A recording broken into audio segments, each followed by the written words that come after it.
I am Nancy, and I have an older brother named Keith who is 7 years my senior. Keith has always been academically exceptional since childhood, consistently delivering top-notch performances. He graduated from a prestigious high school and university, making our parents immensely proud. However, the constant praise and high expectations seemed to shape his personality in an unexpected way as he grew older.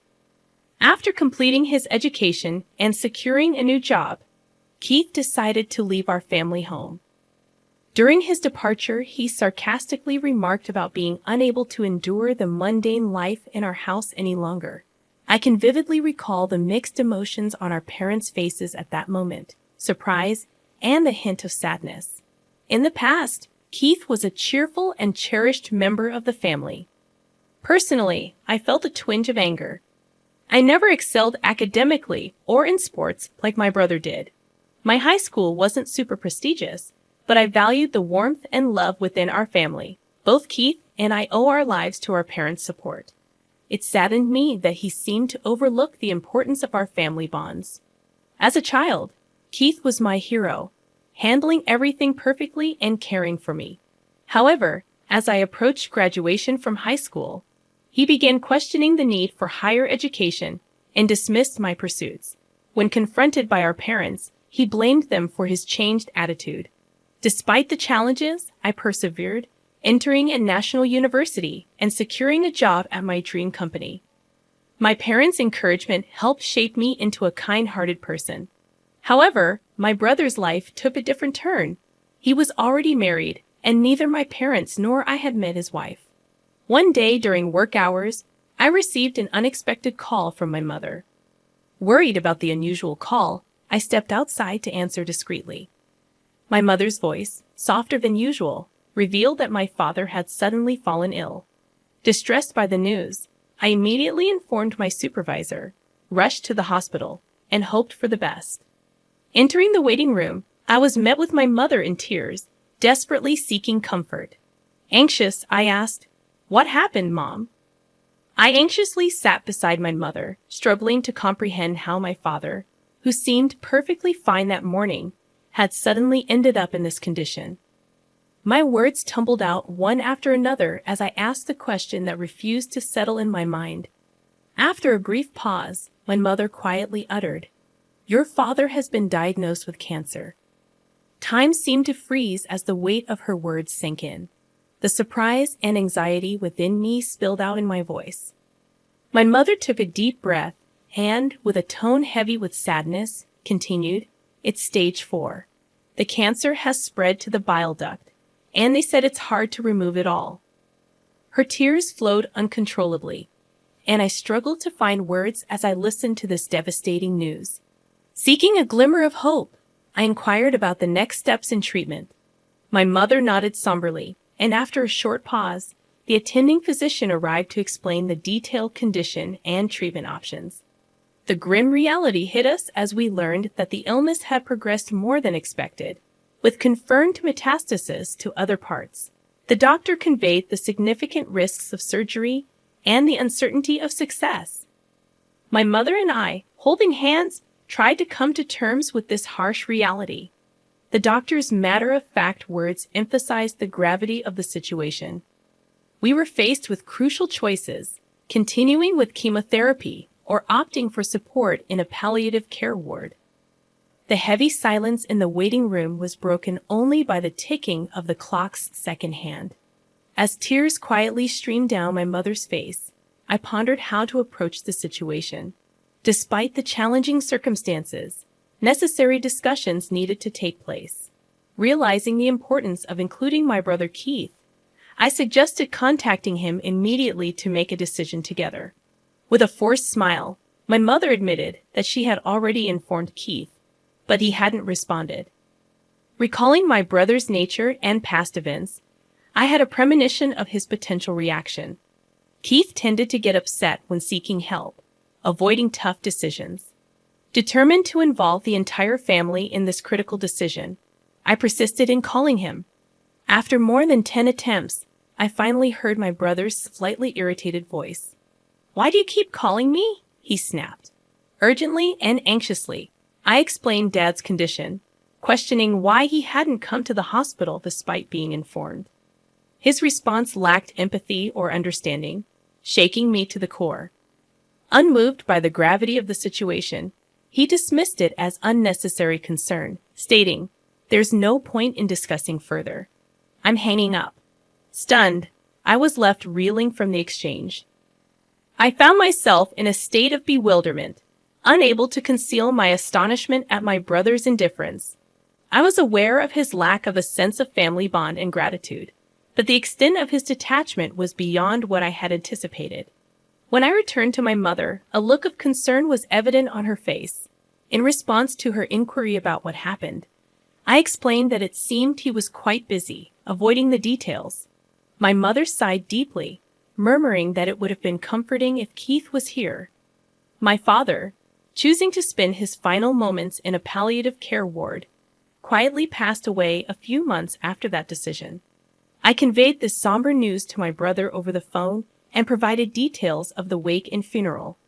However, his response was cold, stating he was too busy with work to attend, urging us to proceed without him. True to his word, he didn't appear at our father's wake or funeral.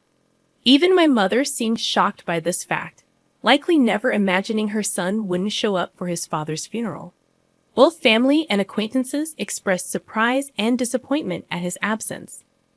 After the funeral, in a moment of quiet reflection amongst the family, my mother sighed deeply, muttering to herself that he really didn't come.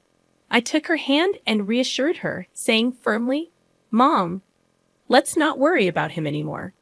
We have to let him walk his path. For now, let's cherish our memories of Dad."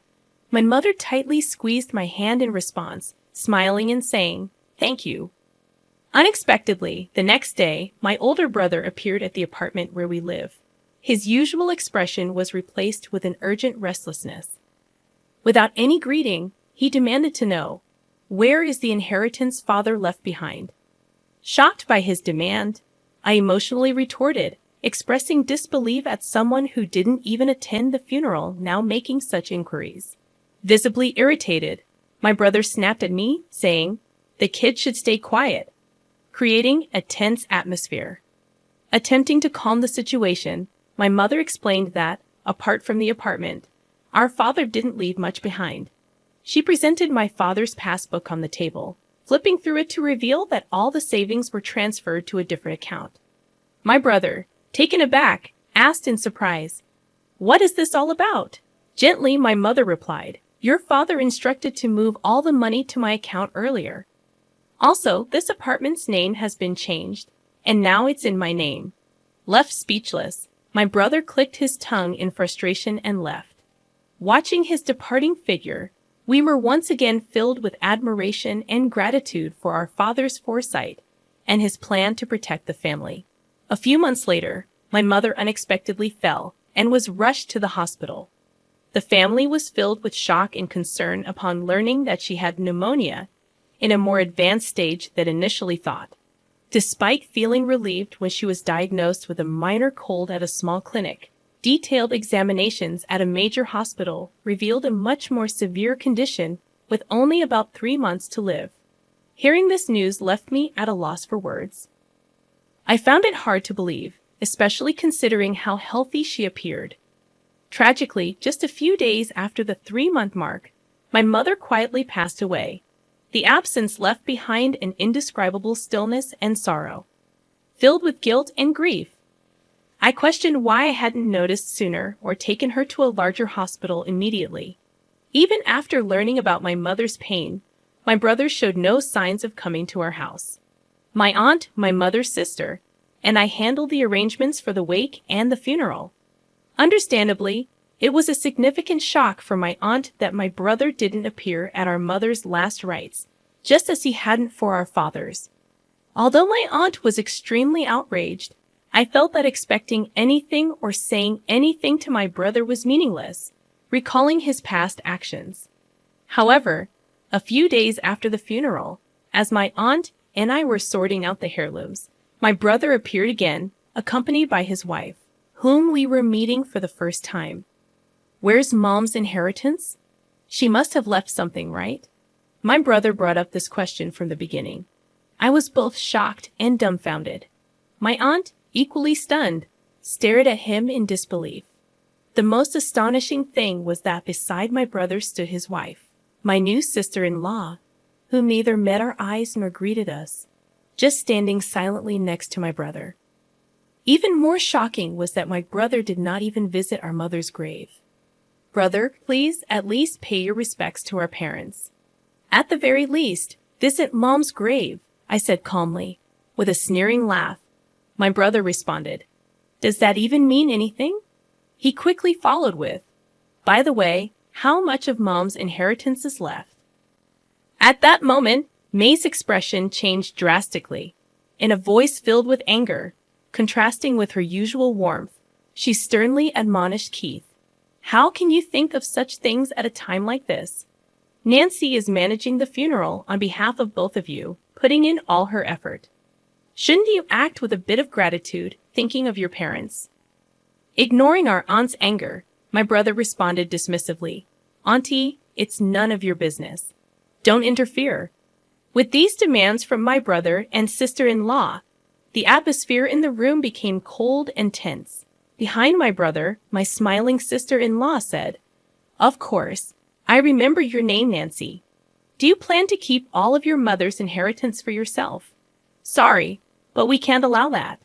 This apartment is so lovely. I think it's perfect for us.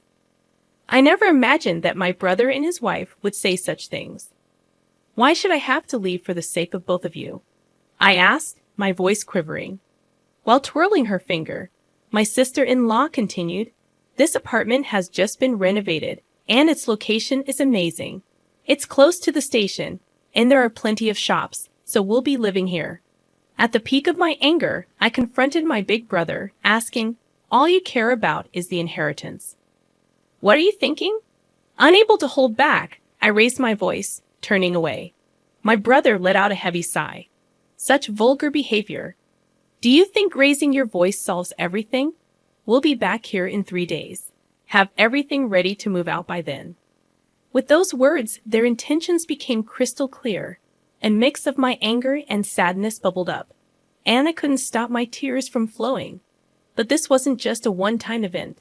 I had to think about what to do next. Determined, I wiped my tears, and my aunt gently tapped my shoulder, handing me a letter. The delicate handwriting of my mother adorned the envelope's surface. What's this, Auntie? I cautiously opened the envelope, my aunt explaining, Your mother entrusted this to me for a just-in-case scenario. She told me to give it to you at the right moment. Tears formed in her eyes as I unfolded the paper inside. My mother's beautiful handwriting filled the page. To my precious Nancy, if you are reading this letter, it means I'm no longer in this world. I'm truly sorry for our parting, it began. A warmth filled the back of my eyes, tears beginning to flow. The letter continued, You might have Keith visit the house concerning the inheritance. But don't worry, everything that your father handed down to me is now yours. I was at a loss for words, unaware that my mother had thought this far ahead and prepared everything in advance. The letter expressed her apologies for leaving me alone suddenly, but mentioned she was at peace, having witnessed how much I had grown into a wonderful person. While learning is essential, it's not everything. The kindness and compassion you learn through your interactions with people hold the most value, she wrote. Expressing pride in me, my mother stated, Your father and I were genuinely happy to see you grow up with such a warm heart until our last days. The letter conveyed heartfelt gratitude, leaving me overwhelmed. Despite the tears blurring the words, I was determined to take in every sentiment my mother had conveyed and continued reading. She revealed that, following my father's wishes, she had secretly changed the apartment's ownership to my name. I'm sorry for using your seal without permission, but it was both your father's and my wish. Please don't be angry, she wrote. The letter encouraged me to persevere through life's ups and downs, urging me to stay strong and find happiness. The letter ended, and tears streamed down my face, wetting the paper. My aunt, standing next to me, pressed her eyes and shed tears alongside me. Your sister truly cared about you. In her heart, you were a treasure, my aunt said gently, holding my hand. From the envelope, a bank book in my name emerged, revealing a substantial amount, likely the inheritance my mother had saved for me. A few days later, my brother and his wife showed up at the house without even knocking on the door. "It's time for you to leave, just as promised, right?" My brother sarcastically said. As I stood still, my sister-in-law became irritated, demanding, "Isn't it your duty to leave quickly?"